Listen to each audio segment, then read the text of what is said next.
say because somebody told me they used ChatGPT for something yesterday. Is ChatGPT going to work for you? Because it's working for someone else it doesn't necessarily mean that's the AI tool that's going to work for you. So you need to choose the right AI and digital tool that will align with your business goals, considering factors such as scalability and compatibility. You also have pilot programs, interactive implementations, and stakeholder involvement. Very important. Key stakeholders have to be involved. A department cannot just decide to start using AI tools and without the key stakeholders being involved and knowing what they're trying to achieve with using these tools. You have the importance of employee training and adoption. So the employees need to be trained.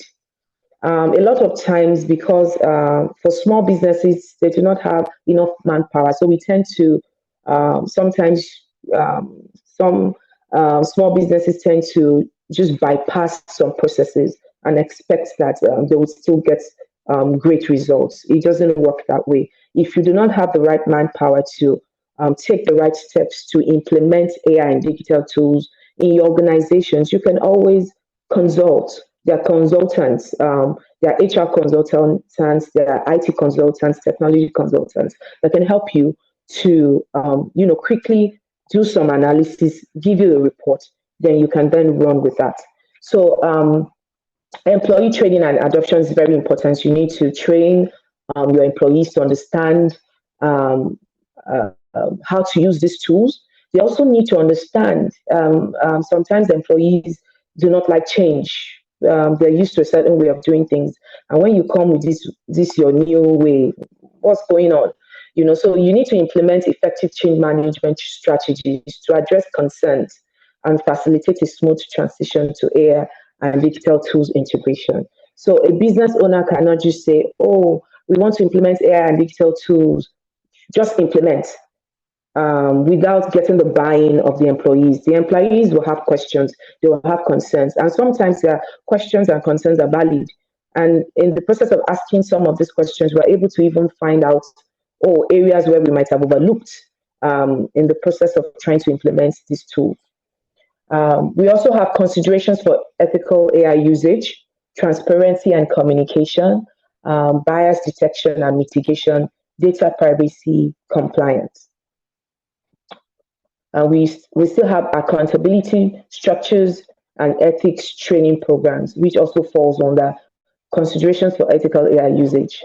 Now, who are the stakeholders responsible for effectively implementing AI and digital tools for business growth and performance? I've listed some of the stakeholders that are key in making this a success. You have the executive leadership and business owners. You also have the C-suite leaders like the CIOs, CTOs, who are usually in charge of digital and technology transformations in the organizations. So they are responsible for setting the strategic direction and goals for AI and digital transformation initiatives in the organization. You have the IT and digital team. These are the guys that are responsible for developing, implementing, and maintaining. So if you do not have an IT team in your organization and you want to effectively implement the AI and digital tools, if you're unable to afford, then you need to consult. Consult, do a one-time consultation, two-time consultation, whatever you need. But they are very important in making this work. Then, of course, the human resources team. We are responsible for managing the workforce implications associated with AI and digital transformation. The legal and compliance officers, the quality assurance and testing teams, the finance and budgeting teams.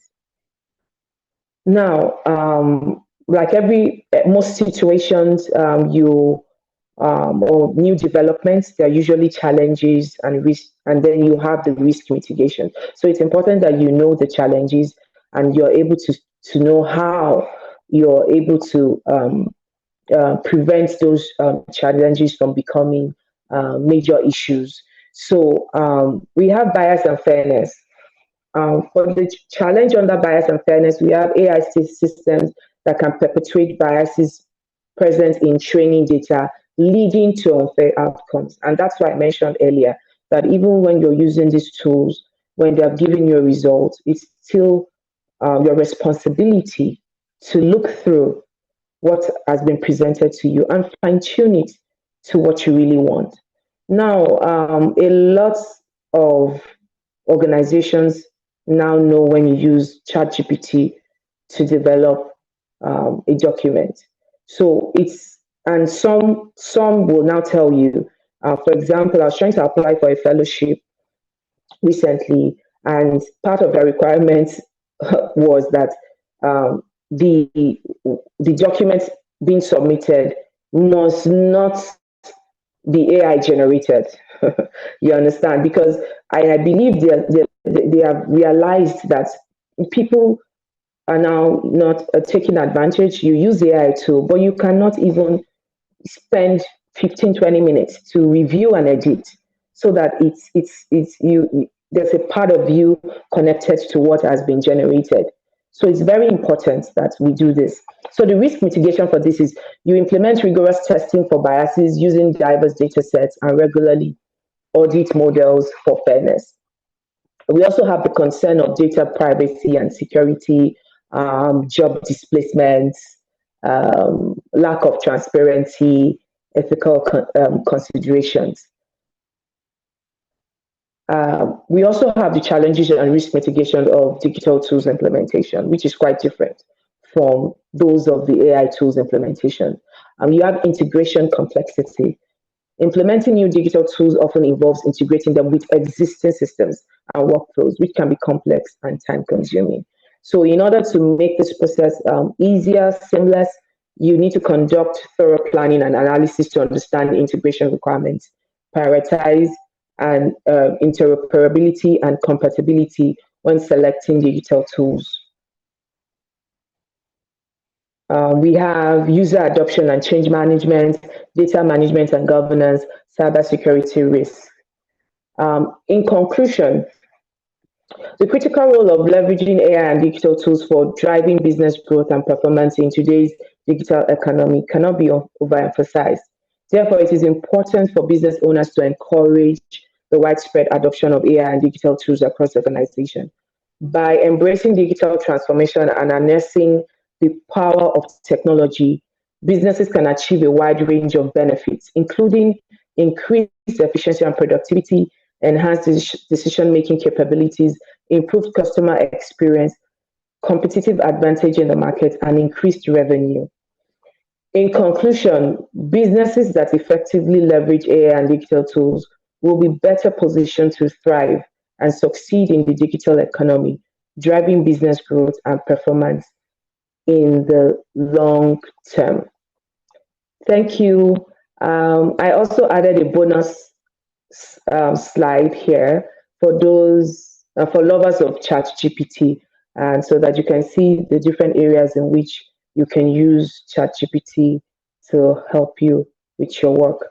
Thank you very much for listening in and for your time. Thank you so much, Mrs. Banjoibe. We now go very quickly, although you use double your time. So, I apologize. We'd like to quickly go to, you have to stop sharing. You have to stop sharing. Yeah. Yes. Okay. You are still sharing. So, okay, I've done that. We quickly go over to Victor to make his presentation. Thank you. Another 15 minutes. Yeah.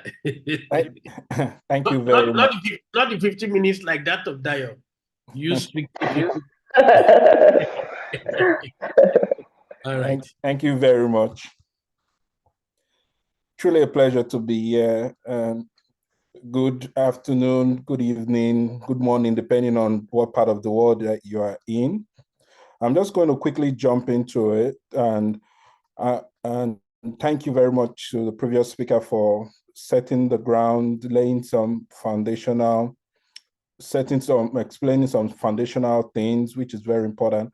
I'm going to be focusing my presentation from the angle of project management, as the case may be. So I just want to quickly share my slide and start this session.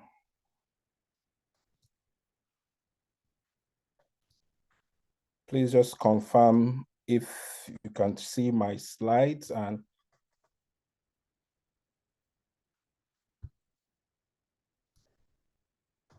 can you see my slides?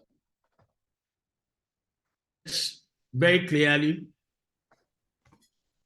Thank you very much, everyone. And it's truly an honor. I'm so glad that BSN is doing so much in, I think this is the second session I'm attending that is focused on AI, which is a topical issue at the moment. And so the opening statement there says that AI isn't going to, I saw this in an article I was reading, and it's quite interesting because there's a lot of concern, just the same way the previous speaker had mentioned, about AI taking jobs. And this is a slightly different perspective that says that AI might not be taking your job, but the professional or the consultant, your colleague, or someone in the same profession with you that is familiar with AI might be the one that will be taking the job, as the case may be. And so I'm going to be focusing, just like I said earlier on project management, AI in project management, how AI is being used in project management. And my discussion is centered on some research work that was done by the Project Management Institute, which I'm a member of, and it's a global institute for project managers comprising of over 1 million project managers worldwide. And they have chapters in different communities in different countries. And one of the communities led this comprehensive research work in 2023. And I'm going to be referencing some of that in my discussion this evening or this afternoon, as the case may be. As the case is, we also understand that there's so much talk about what is going to happen. Companies, how they're going to adopt AI. And the issue now is no more a case of if companies should adopt AI, it's more of to what extent and who is adopting. It's also a case what we're seeing now that a lot of the companies, AI, depending on how you have adopted it, is also becoming a differentiating or something that could give you some level of competition or give you some competitive edge, as the case may be. And so this is my agenda. And we already talked about the definition of AI, as the case may be, and I'm not going to go into that. I've talked about already the various uses of AI, but I'm going to look at the third point I have on this slide that talks about that it's trained on data sets. And when we talk about AI, especially when we talk about generative AI, which is a branch under AI as it is a discipline. Just like how you have chemistry, or how you have chemists, how you have nuclear scientists, AI itself is a discipline, or nuclear science, as the case may be. So under it, you have generative AI, and how all that comes about, and you're able to use platforms like ChatGPT, Gemini, which is from Google, Grok, which is from xAI, which is which is from Elon Musk. How this comes about, you have basically, they are trained on information. A lot of them are trained on information that is in the internet and some other licensed information that they have access to. So it's basically, you're talking about petabytes, literally, of data that these models, they call them models, that are trained on, as the case may be. So I just want you to have that thought in mind as we go on. So the essence of this slide is just to give us an idea. When we talk of artificial intelligence, it's a discipline, and it's further broken down. There's something called machine learning, which is a subfield of it. There's deep learning. And when we now talk of deep learning, under deep learning, you have generative AI, as the case may be.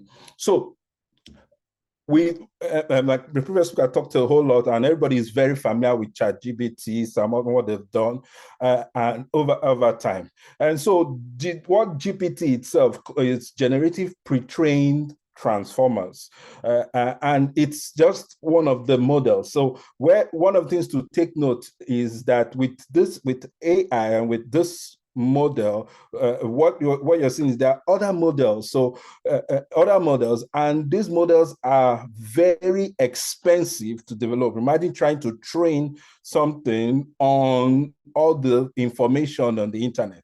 Just as an example, that would take a whole lot, and that's why it's very expensive as a question. And when you look at using case study of Sam Altman's OpenAI, they claim that they spend $700,000 daily so that people can be able to use the platform. So that just gives you an idea of what we are talking about. And so there's so much that happens in that area. And so I want to also stress that you have other models, and because this is very, not everyone, even the and have their own models. And so what do? You now leverage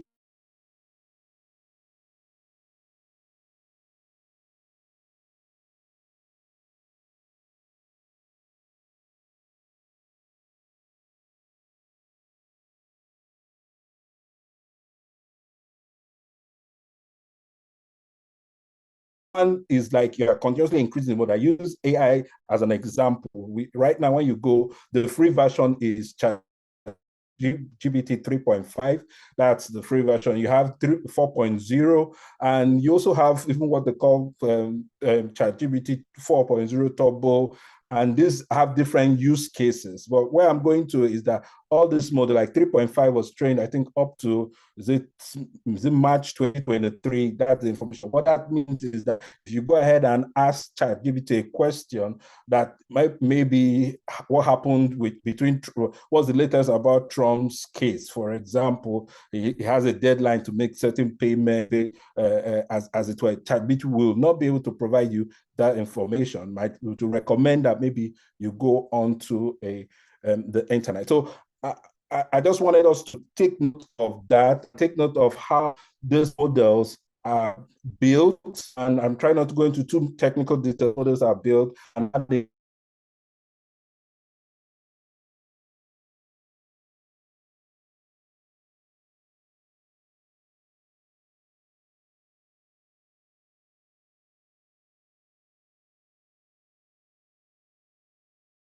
now, whereby organizations are now realizing that, okay, maybe we can't, even big organizations, we can't go ahead, and of course we're not AI, we can't invest that kind of amount in this, but we want to be able to take advantage of AI. And they have different ways of being able to do that, like I've showed in the previous slide. So the other point I want to quickly mention here is the fact that for organizations, now we're seeing that people are able to take that foundational model and build upon it. So, and how do they do this? I've listed 3 ways which they do this. And I give an example with ChatGPT. And that's why you saw that sometime in September last year, when they had the conference, their first development conference, Sam Altman announced the introduction of what they call GPTs. Simply mean that they've made their model available, they've licensed it, and they're allowing people to go ahead and build on that and fine-tune it to be able to do certain tasks. And that's why you have something like the GPT store, and I will show a sample of that in a moment. So what I've done here is just to show a simple example of how, as a project manager, I'm using ChatGPT, and I want to be able to maybe run one of these things at the end of my presentation and just give us an idea. So, but quickly speaking, because of time, I give a simple example. For example, you have Teams and you have Copilot, which is from Microsoft, and it's leveraging ChatGPT platform, we all know that there's the relationship between Microsoft and OpenAI. And Copilot is now being, the latest version of Teams is integrated. So this is a simple example. Normally, I go for a team meeting and we're discussing a project. In that team meeting, we'll discuss, talk about, okay, we're starting this project, various tasks, brainstorm, and all those stuff. And as a project manager, I want to be able to take the information I generate from there and come up with a project plan and come up with, in that project plan, the task, who's going to do what. But the beauty of it now is that I'm now able to go to those meetings. Copilot is having, that meeting is on Teams as an example, and Copilot is integrated. I can go ahead at the beginning of the meeting, tell my colleagues that, oh, I'm going to be transcribing this meeting, and have a transcript of the meeting done. At the end of that meeting, what should have taken me before now an hour, 2 to do, I can do in minutes. That transcription, I go ahead and ask the Copilot to go analyze this. It will summarize everything that was said and give me the key points, even the task. So that serves like as a first draft for me to be able to develop the minutes of that meeting, to develop my project plan, come up with my task, and so on. And this is how I'm using, as a project manager, using AI, using Copilot in this case, which is integrated with the generative AI, and just as an example. And I've listed some instances also. I want to quickly jump into this report that I mentioned at the beginning. And this report was done with 2,300 respondents in 129 countries. And what were the findings? What were the key findings in this report? That individual use of AI, which we'll be talking and using ourselves as an example, but at the same time, there's an increase in organization AI adoption and use of generative AI. And also, the report also talked about the practitioner's role in organizational digital transformation. And why I'm sharing this is just to let people know that AI is creating even opportunities, because if we are talking about organizations deploying AI, you're going to need project managers, you're going to need product managers, you're going to need people to drive this thing. So at the back of our minds, it's not just you being able to develop yourself to use this and put yourself as an advantage, but you can also be in your own organization, champion some of these things, and also set yourself apart, as the case may be. So looking at the key findings, AI adoption, 45.8% of people believe that AI will significantly change project management in the next 3 years. The reason I stress some of these things is so that people understand, and I'm using my domain, which is project management, that this is happening now, and you have to position yourself. 87% are interested in learning more about leading AI project or using AI as a tool. So it's not just for you to use it as a tool, but be able to develop yourself to the point whereby, even as a project manager, you can drive AI implementation projects. And so what I've talked about the benefits of AI, and my previous colleague, my speaker had stressed a whole lot about that, talked about some of the challenges, data integrity, skills gap. There's something which we call, and that's why when you go ahead and query, or you send the prompt to a platform like Gemini and all that, you see it at the bottom that the information you are getting here, yes, to a large extent correct, but sometimes you could have some issues. So what I'm saying to you is that at your own risk, take this information, but you should also validate, as the case may be. But the beautiful thing about it is that as more and more investment continues in AI, they are going to continue to try and see how they can make the output of these things to a very large extent, almost 100% certain. Now, you could say 97% of the time you will get the correct result, but sometimes maybe 3% of the time, based on some people's research work, you might not get the exact report. And that's why sometimes if you send the same prompt to you send it 100 times to a Gen AI engine, you might not get exactly the same result 100 times, as the case may be. So we'll talk about areas that it will impact. And there is a general enthusiasm about AI worldwide.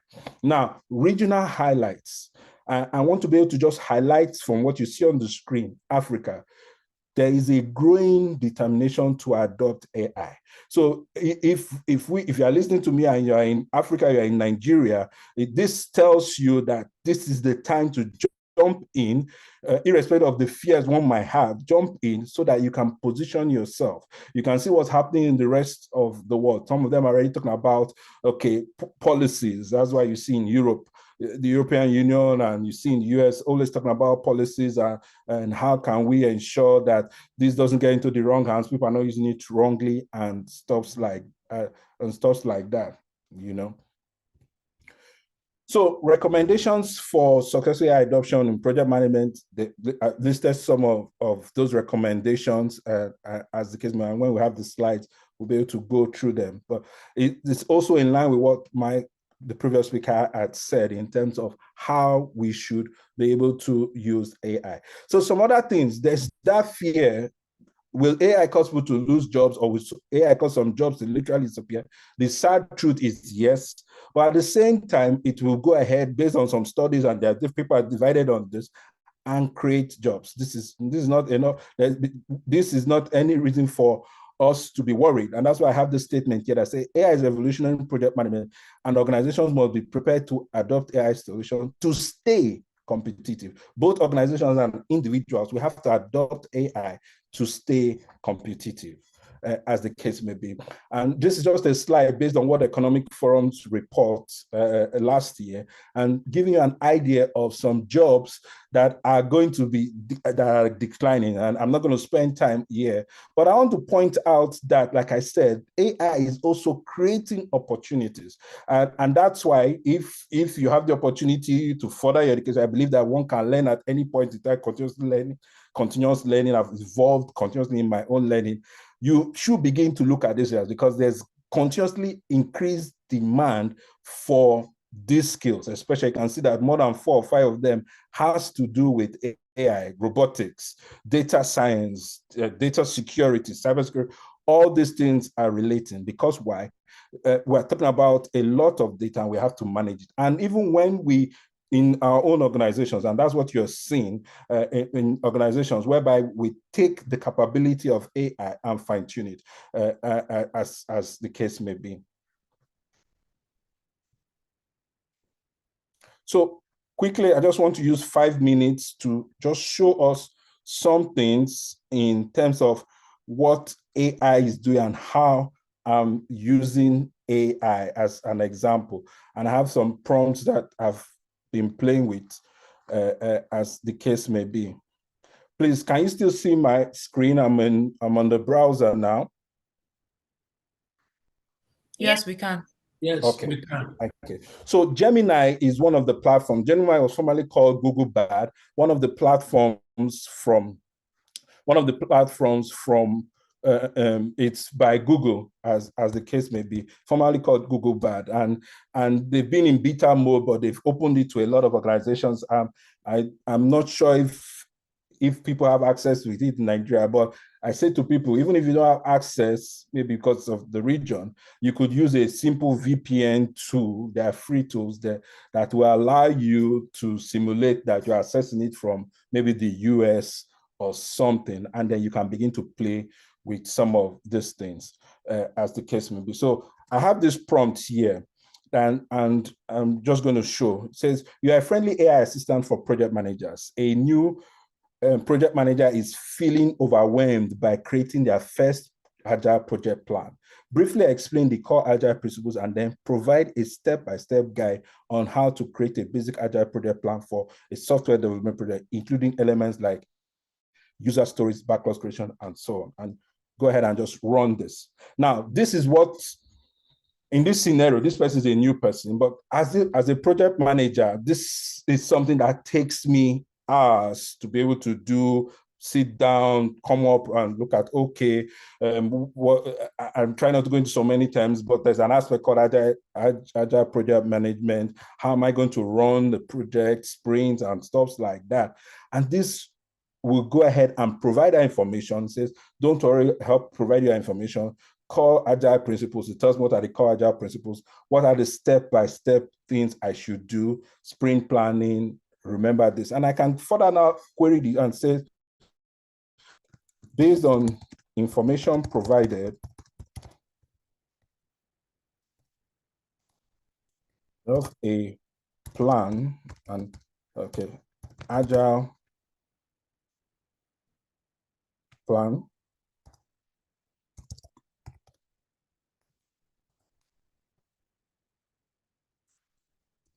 for a, let me call it fitness app creation. Take into consideration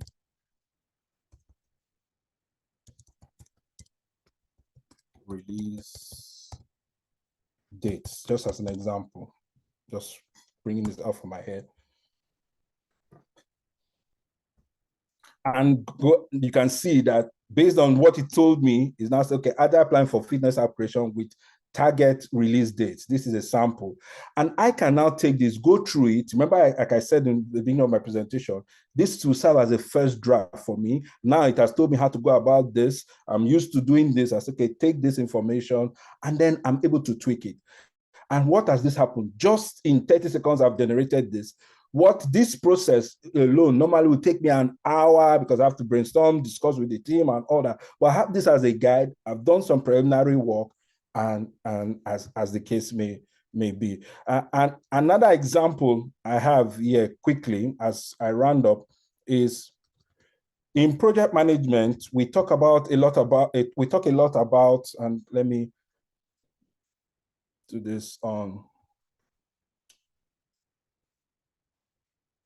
ChatGPT. In project management, we talk a lot about, and I remember I said to you that you have ChatGPT and you have GPTs, and I told you that people are taking the foundational model and building on it, and this is from OpenAI. The only thing about it that for you to access these GPTs, you have to be a paid user. But I said to people, don't worry about that. Start with the ChatGPT, as you know, the 3.5 model, as the case may be, and begin to play with these things, and from there work on it. So I have that prompt and I enter it. So in this scenario, I'm not going to read it, but the scenario I have here is that there's something we call stakeholder analysis. If you are doing a project, you want to be able to communicate progress with your stakeholders, but you need to analyze and say, okay, what kind of stakeholders do I have? Which person has the most power, if I may put it that. So the way I will relate with the CEO might not necessarily be I will relate with a team member and stuff like that.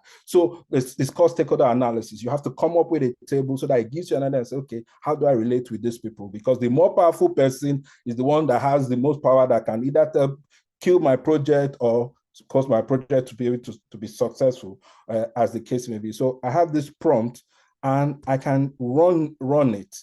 Again, this is an exercise that could take me sometimes 30 minutes or more to do. You understand? And I have that analysis, and it has analyzed those people, told me in terms of the power interest, what we call a power interest grid, what I should do. This person that his power is high and his interest is high, I have to manage him closely. Why? Because this person can make or mar me and my project. You know, and it gives me some recommendations on and so on, as the case may be. The other thing to also mention here is another sample tool, and these are how I use in preparing for this presentation. I also employed AI, another tool, and this is in an experimental mode currently, but it is called Notebook LM from Google. And what this does, and why I like it, you can see you have access to personalized AI collaborator, grounded in the information you trust, designed to help you do your best thinking work. You can add, so I like to use it. I have some samples here. I like to use this, and because I enjoy reading, doing some of these stuff, but sometimes you have so many things you want to read, you don't have the time. So I could go ahead, and I don't have time to explain how all this works, but I could go ahead, upload that as an example, upload that article to this. It will analyze it and gives me a summary of what that article is, tells me what the key topics are, and at the same time, suggest some things for me that I can get some more details. Like, for instance, this particular article has to do with project AI and project management. Examine the impact of AI on the project management industry based on survey results. can give me more information, and I can say, oh, I'm interested in the survey methodology that was used for this. And it has given it to me as a key topic. I click on that and it will try to open that for me as the case may be. So you see that. And at the same time, it will tell me, just as an example, the citations, where exactly this information is in the article. So if I want to read more, I can go there. So imagine what every of the speakers have passed through the BSN school, but imagine what this can do for you as a student when you're analyzing papers, reports, journals, you understand, and how the output it can provide. The final example I'll talk about is another tool from Project Management Institute called Infinity. So what have they done? And that's what you are seeing with companies are all integrating AI into their solutions. Zoom itself has done that. Almost every application out there has integrated. So what did PMI do? PMI has their body of knowledge. They've been around for a while. Project managers are trained and certified by them. Took all their information, got a foundation layer from OpenAI as well. You can see here, it's based from ChatGPT 4.0 Turbo. Remember I told you that different ones. And then took all their knowledge that they've been developing and put on this. Of course, security and all those things taken. That's why they're using Turbo and stuff like that. I don't have time to go into all that, but that's how you. And so because I do things around training, for example, on project management, I can run certain things as a facilitator, help create a training outline that covers team velocity in agile project management, then create detailed content for each topic below. And it will go ahead and give me that result as the case may be. And I say to people that prompt engineering in closing is very important, but even when you don't know how to do it, a lot of the times these platforms give you the option to be able to do some of those things and you can build on this. So you give you an example. So, okay, how do I write? Because with generative AI, with almost any model, any of these models, it's that famous saying of Giggle, garbage in, garbage out, is very true. So you can also allow the AI itself help you to be able to come up with very good prompts so that you are increasing the kind of output you get. The likeliness of getting very good output is higher. So something like this, help me find the latest trends, come up with product name. Okay, so let's just click on this and it will give you a sample and tell you this. So you can copy this and then replace the statement. Maybe I want to write a blog on MBA or business administration and just fill in the space and then run that as the case may be. So in conclusion, a lot of individuals now, the question is not, should we be using AI? No, the question is how well we should be using it. How well should we go into it? And not just that, organizations are now also talking about how do we adopt AI to be able to make sure that the people within the organization are working more effectively, giving them more hours to do other things that the AI might not be able to do. You now have time to spend time doing those things as the case may be. And at the same time, how can we use AI as an advantage and become more competitive, or have it as a competitive edge in the industry? Thank you very much. I'll pause there.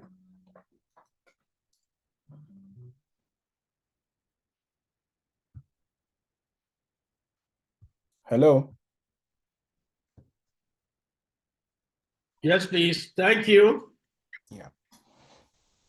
Really, really grateful for your contribution. You are true now, if I'm correct. Yes, I am. It's a great honor to call on Dr. Irabor, the biggest masquerade who breathes in and out AI, to please come to the scene and make his presentation. Thank you, sir. Really grateful. We will buy clocks for the first two presenters so that they will know what is 15 minutes.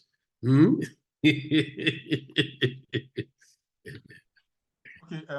good evening and thanks, Professor Lere, and good evening, everyone. I promise not to use more than 15 minutes. I actually have my timer on. So wherever we get to by 15 minutes, my work has been made easier from what the first two presenters, Dayo and Victor, what they've done. I'm really extremely grateful to them for the sort of tone that they've set for this session. So as not to sound repetitive, not to repeat many of the things that they've said, what I would try to do would be I will not focus on the slides. I will send the slides to Bukola so she can share with you, but I won't focus on the slides. So I will just focus on a few things I thought maybe they did not cover so that we don't get to repeat every single thing they've said. You know what it is when you've given 3 people the same topic, there's the chance that there could be a lot of similarities in terms of the presentation. So I will try as much as possible not to focus on reading slide to slide, but just providing what I consider very useful information. But before I get on, I'd just like to, first of all, correct an impression. So I'm currently a PhD student researcher at the University of Bradford. I don't have my PhD yet, but I'm in my 3rd year. So I'm looking forward to finishing very soon. And we're looking forward to we still look up to our respected professors. So I thought it was important. But prior to starting my PhD program in 2021, over time, I've garnered about 25 years of experience within the financial services space in Africa, and then with fintech and payments. My last role was as the Executive Vice President of Technology and Operations at InterSwitch. So I have a lot of real practical experience deploying technology across organizations for transformation. And my PhD is in the area of digital transformation using AI in sub-Saharan Africa. So I'm very African focused. That's where I've got most of my experience, and that's where I'm also researching to see how we can use technology to solve for problems. So please forgive me if you find out that my talk will focus a lot on Africa. I'm extremely very passionate about the continent. And when Dayo was presenting and she gave a use case from Amazon, I was saying I'm looking forward to a time when if we want to present things like this, the use case will be from a company in Africa instead of looking at Amazon, because the reality is the environments are different. Even those who are in academic will tell you that there is something called ethnocentricity, where people basically look at different things from their own lenses, and sometimes it may not work in other environments. It would have all of those limitations. So I look forward to that time where African businesses being run by people like yourself who are in this room will then have that sort of opportunity to grow businesses that are leveraging technology, and then we can then say these are use cases from Africa. So I was actually very happy when Victor showed a slide that talked about Africa and the stage where Africa is in terms of AI adoption. I thought that was an extremely very useful slide, which will provide some sort of platform that I will be kicking off with. So first of all, what I want to attempt to do in the few minutes I have, I'll be starting with just giving you an idea of what to think of when you think of AI. There's been a lot of conversation around AI, talking about the large language models, machine learning, all of those sort of things. I would like that you just ignore it. If you are not a technical person, just ignore all of those information. You might never need it. That's the truth. You might never need it. But if there is something you must think of when you think about AI, just think about scale. Scale. That AI helps you to scale, to do times 10, times 20, times 100 of what is ordinarily possible, whether as an individual or as a society. And I'd like to give you a bit of history. So the world as we know it today has gone through different industrial revolutions, from the first industrial revolution to where we are right now, which is the fourth industrial revolution. And across all the industrial revolutions, you would always have different technologies depending on the time that you find yourself. But every industrial revolution usually had what we call a general purpose technology. So the general purpose technology for that particular era is one technology that cuts across literally every industry, and it provides an opportunity for society to scale and leapfrog. So if I give you an example, the first industrial revolution was powered by steam engines. And when steam engines was introduced to human society, a lot of countries, a lot of nations took advantage of it, and it transformed our world. Think of how steam engines impacted the entire world. What you see today, whether it's the car, the airplane, all of those machines that industries have used to produce a lot of things, they are all driving on steam engines. So when those things come, when those technologies come, it's leverage on them. It's not industry specific, so that's why they are called general purpose technologies. So that's another word for GPT. And besides the comments that Victor, the definition that Victor gave to us, which is the generative pre-trained transformers. The other one is general purpose technology, GPT. So these GPTs usually help society to sort of scale. The first industrial revolution was powered by steam engines. The second industrial revolution, and steam engines are like 250 years ago. The second industrial revolution was powered by electricity.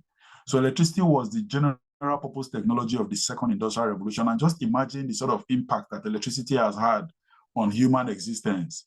Electricity is not industry specific, it's general purpose. It causes massive, massive transformation. Electricity is over 100 years old. The third industrial revolution was powered by the internet and mobile telephony.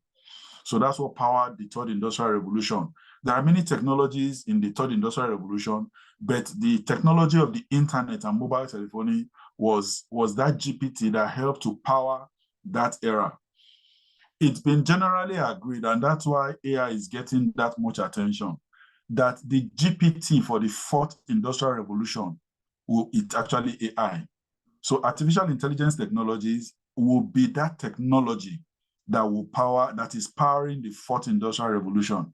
And that's why it's critically important for you to understand it, because it provides an opportunity for you to be able to leverage and see what opportunities does exist for you. Just like electricity, you don't need to know how it is created, but you use it. And you can use it to create businesses, you can use it to create many things. Just like the internet, you may not even know what www means. You may not know what the internet means or the telephone, but you are using it. You are using that technology to create massive, massive opportunities for yourself. That's what AI is to the fourth industrial revolution. You don't need to understand all the technicalities, but it will be power in your hands that you can literally use to transform your business, transform all of the things that you do. So first of all, as you think of AI, think of scale, both in small ways and in big ways. So I give you a typical example. I don't know how much time it took my other presenters to prepare their PowerPoint. It took me just 30 seconds. It's as simple as that. Once I should focus, as somebody who is creating content, I should focus on creating the content. The work of going to design a slide, do all of those things that probably could have taken me 2, 3, 4 hours to come up with a slide and all that. A tool can literally help me do it as long as I know my content. The tool can just bring it out for me. So all of those secretarial work, very basic, but it can be done using AI technology. It could also be a little bit more complex than that. And I give you an example. Today in Nigeria, on a yearly basis, we have about 4 million students who write JAMB every year. About 4 million students. All the universities in Nigeria put together, inclusive of the new universities that the federal government approved last year, all the universities put together can possibly accommodate perhaps 600,000 to 700,000 students. That's the capacity they have. So what it means is there are about 3.4 million young people, or 3.4 million people who want to get into universities, but the universities cannot even accommodate them. The reality is, like someone did state, even if Nigeria devotes 50% of their budget every year to education, it will take us almost 10 years to be able to provide enough structure that can take care of our 26 million out of school children, or that can take care of the 3.4 million people every year who are not able to get into schools because we simply cannot accommodate them. And many of them are now going to neighboring countries and all that. But AI presents an opportunity for scale.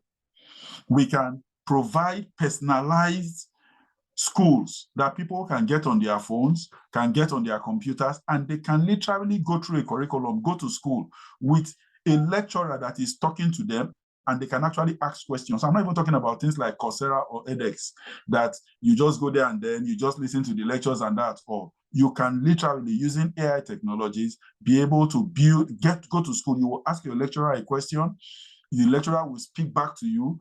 Actually, we are building that model now, which we are looking to actually release very soon to provide education for people, because that's the only way we can scale. Otherwise, we are joking. How do we deal with issues around agriculture? How do we deal with issues around different areas of our society if we are not looking to leverage AI to be able to scale? Like I said, I'll send these slides to us. I don't want to focus on all of the slides. I just want to pick on a few things that we can quickly just take back. But the truth is, even with all of this, as you go through this slide, you will see quite a lot of session that focuses on the benefits of AI and all of those sort of things, which I don't want to focus about, because the truth is quite a number of companies are adopting it. There are a number of ways you can quickly use AI to build a lot of things. As a business owner who is just starting, you can actually get your website up in literally 30 minutes. In fact, even the content for your site, if you go to ChatGPT and tell it, generate content for a small size business that is into the sale of jewelries or food in Nigeria, it will generate the content for you. If you then go and say, look, help me write the code, it will write the code for your website, and you can literally deploy it in 30 minutes. So all of those things are possible. And I'm sure many of you know more about that than I possibly do. But the truth is, we know about the benefits. These are some digital tools overview that I would have talked about, but I'm not sure there is a better way I can talk about it beyond what Dayo and Victor have already spoken about. But the issue is, what are the challenges that we need to be aware of? And don't forget, as what will tell us, where we have trends, there are potentials for you to be able to turn it into opportunities. There is a huge skills gap. We do not have the skills that are able to help develop all of these things that we are talking about in Nigeria. All of the things that we are still depending on, we are depending on models that have been trained abroad. And many of these models, for instance, if you tell some AI models to show you the picture, generate the picture of a professional, they probably will generate the picture of somebody who is white. But if you tell the AI model to generate the picture of a slave, they will show you somebody who is black, because that is some of the biases that they built into all of these models. The truth is, for Africa to be able to really leapfrog and make sense out of these things, we need those guys who have biases that are based on Africa and are able to create models that will work for Africans. I can go on and on and on and on. Just 1 second. 1 second. So you can see I'm in session. Sorry, my daughter was behind me in my study and she was making some noise. So I can go on and talk about why we need skills in Africa that will help us generate those models that can help African organizations to scale. The only reason today why some of the models that you are using, if you get to use them, you are using it with a lot of caution, is because some of them do not apply to the areas where you are. In February, we had a conference, an AI conference. AI in Nigeria had a conference in Nigeria. And as part of that conference, we had one of the software of the AI data scientists that was trying to build a model that will identify people who were coming into the hall. But we found out that most of the existing models, they couldn't identify Black people because they've been trained to identify only white people. So what they will see as a human, and please, when we talk about biases, it's not so much of an issue because everybody has biases.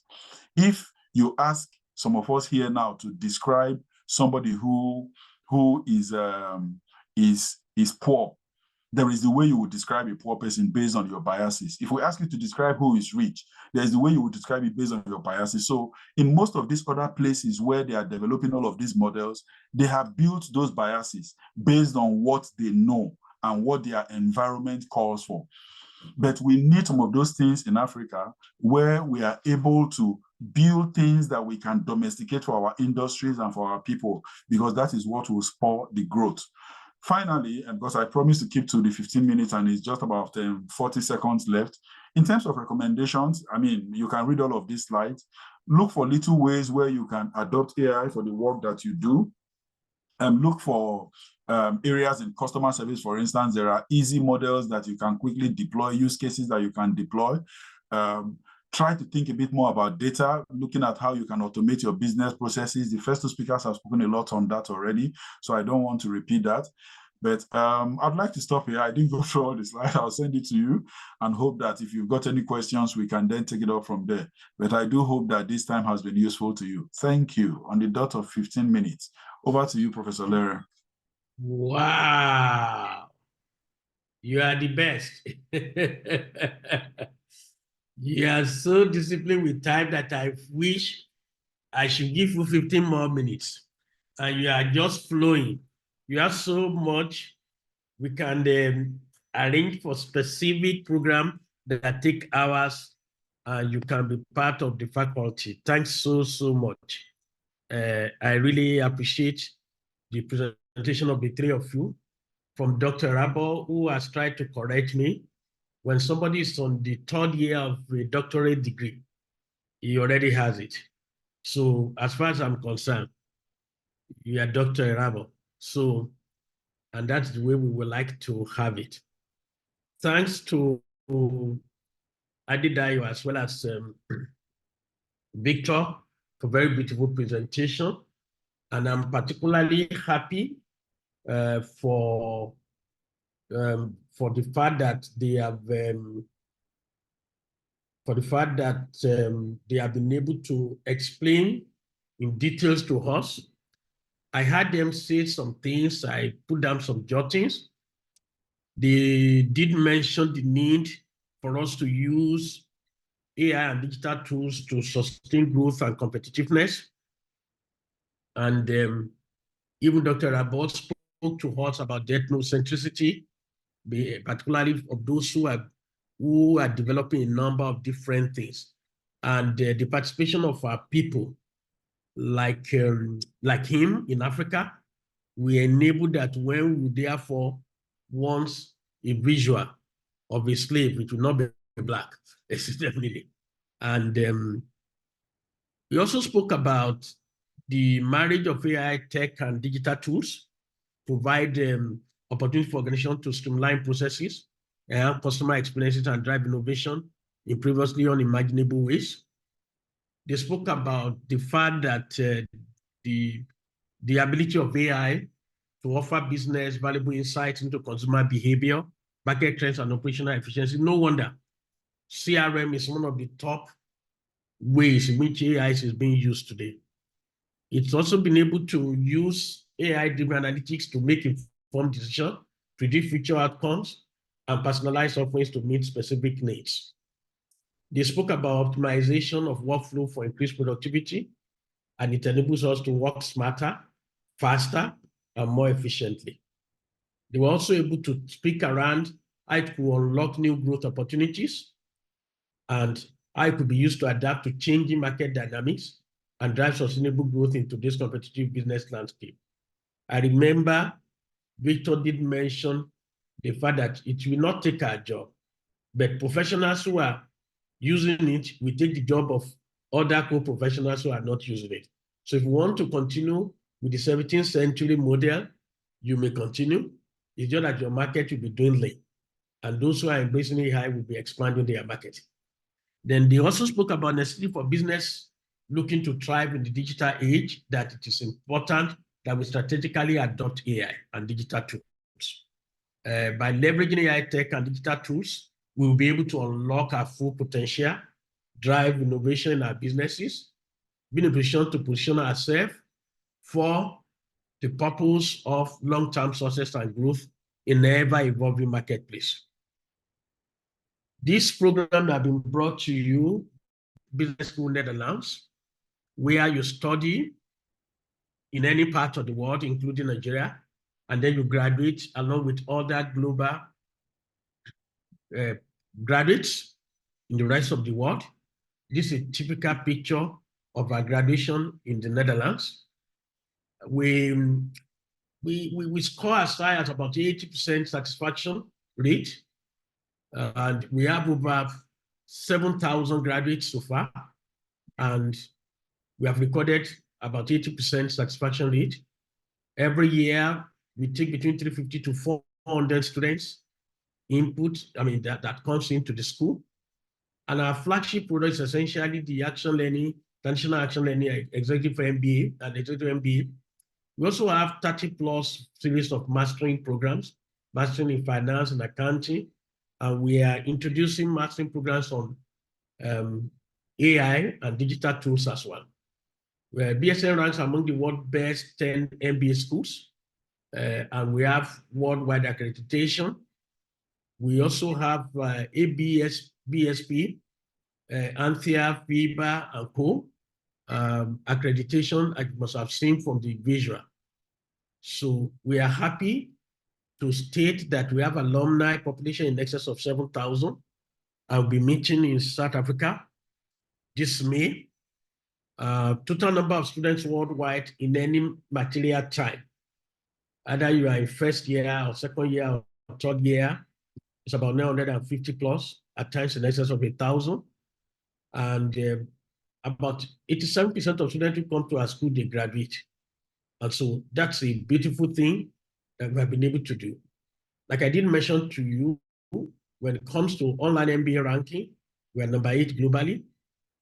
When the ranking is based on quality of faculty, international diversity, class size, accreditation, are the top things that they use in ranking, not the size of the acres of land or utilized acres of land that the university has. And based on global ranking, you must have seen from the screen.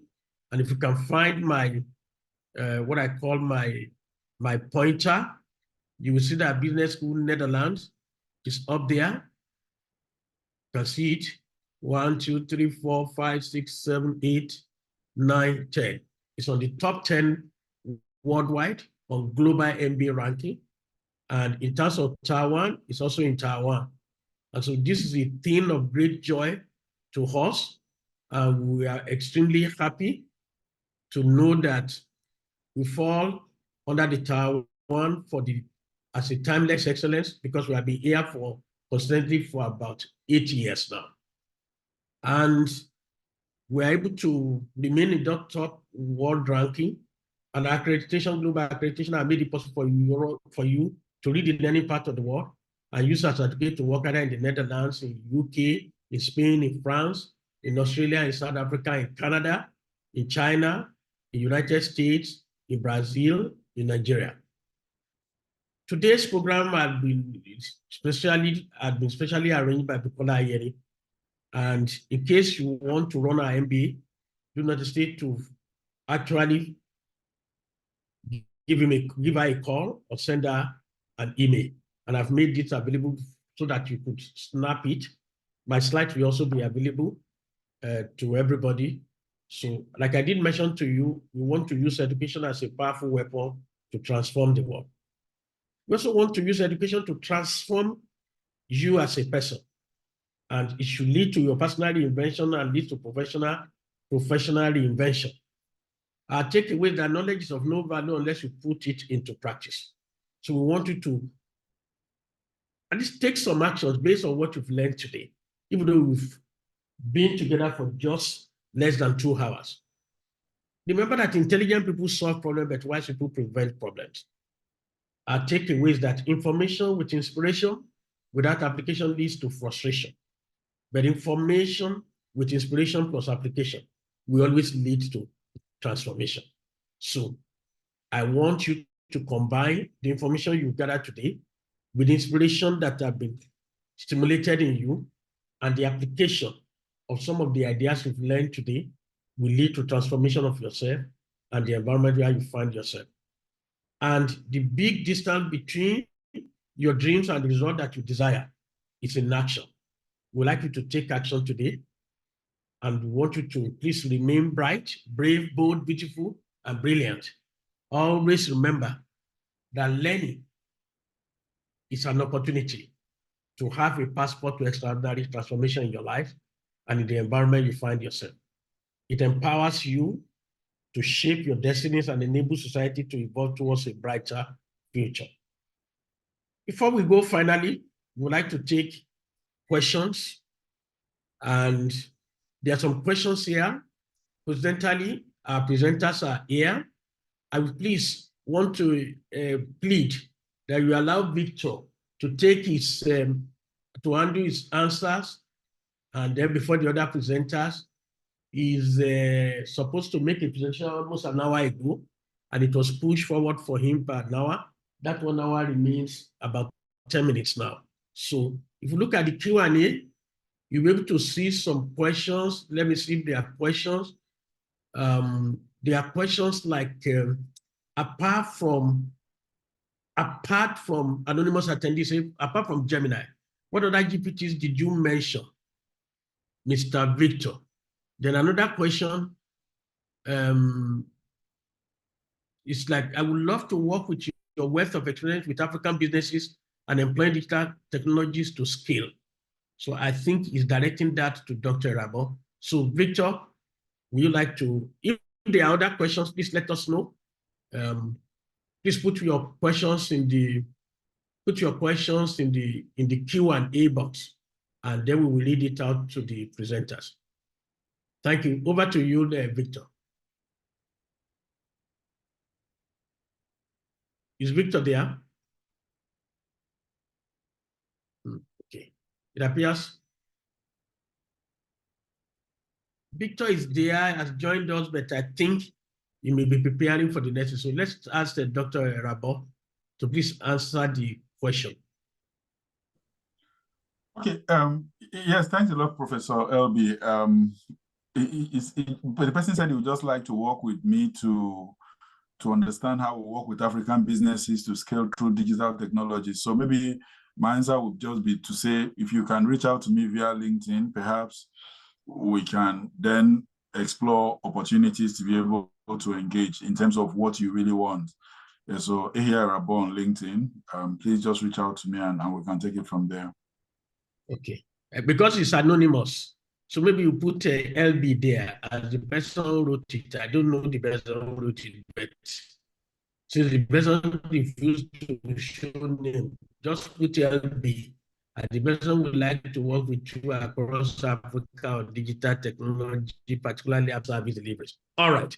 The second question, which Victor is not answering, is, apart from Gemini, what other GPTs did you, what other GPTs do you think we can use? I think Mrs. Odubanjo Ibe actually covered a number of them, really, but maybe the person was not around that time. You like to say a word on that? Yes, sir. I've shared a screenshot of that because Okay. I made a bonus slide that had all those that had that. So I've shared that. Okay, it should be circulated to all attendees then. Okay. All right. Then the question the last question that I have here, I think is directed to Dr. Irabor. Are there grants for AI startups? Oh, yes. There are loads and loads of grants for AI startups in different areas, depending on what problem you are solving for. So, for instance, I convene an organization called AI in Nigeria, which is helping AI startups and the AI ecosystem to grow. And we try to help connect AI startups to investors, for instance, or organizations that are providing grants for AI startups to grow. So there are quite a number of them. You can do a simple search and you will find some of them, but there are also the specific ones that we are aware of and that we can also give you information about. At the end of this month, actually, we are going to be, AI in Nigeria is launching a report, which is the AI landscape and startup report, which will put together all the AI startups in Nigeria, the problems they are solving for, the landscape generally, what investors and people who give grants, what they are looking at, and the organizations they've given grants to. So perhaps that information will be very useful to you by the time you get that report. Because of time, I'll just like to stop there, and I hope that helps. Okay, you have 2 more questions, sir. What is the best roadmap to become an expert like you in artificial intelligence? Okay, the way I'd like to answer that is artificial intelligence is quite wide. I am not an expert in every area of artificial intelligence. It's just like when we say electricity, for instance, you will find people who are experts in different parts of electricity, and it uses an application. So I think it's first and foremost for you to determine which area you want to play, that aligns with your interest and perhaps your background, so that it doesn't become too technical for you. There are opportunities for people in AI governance, for instance, AI ethics. It's a big, big issue, and all of those sort of things. AI safety. Those are probably non-technical areas, but around governance and controls and all of those things. AI compliance, which are big issues. Organizations are looking for them globally. So just identify the area that you would like to play, and then you go there you go and look for the information around that area. I could help, but the truth is, the way AI is, you don't need to depend on any human. Go to any of these tools, type in something, it will give you a lot of options. Dio shared a lot of options that you can go to, but if you just need somebody to just say, okay, look at this, then it's fine. Somebody asked the question, which is the next one, around completing my slides in 30 seconds. I use beautiful.ai. Just go to type beautiful.ai. It's a tool that can, and there are loads and loads of them, but the one I use a number of others, but the one I use for this specific one that generated it in 30 seconds is beautiful.ai. Just put your content, and then it will just generate everything for you. Beautiful slides. If you want it in different formats, it gives it to you. Even if you don't have content, you just know the topic you want to talk about. Put it there, it will give you something that you can begin to edit. So there are loads and loads and loads of them, but personally for this one, I use beautiful.ai. Thank you, sir. Another question is, you said you completed your slide. Okay, sorry, you have answered that question. Sorry.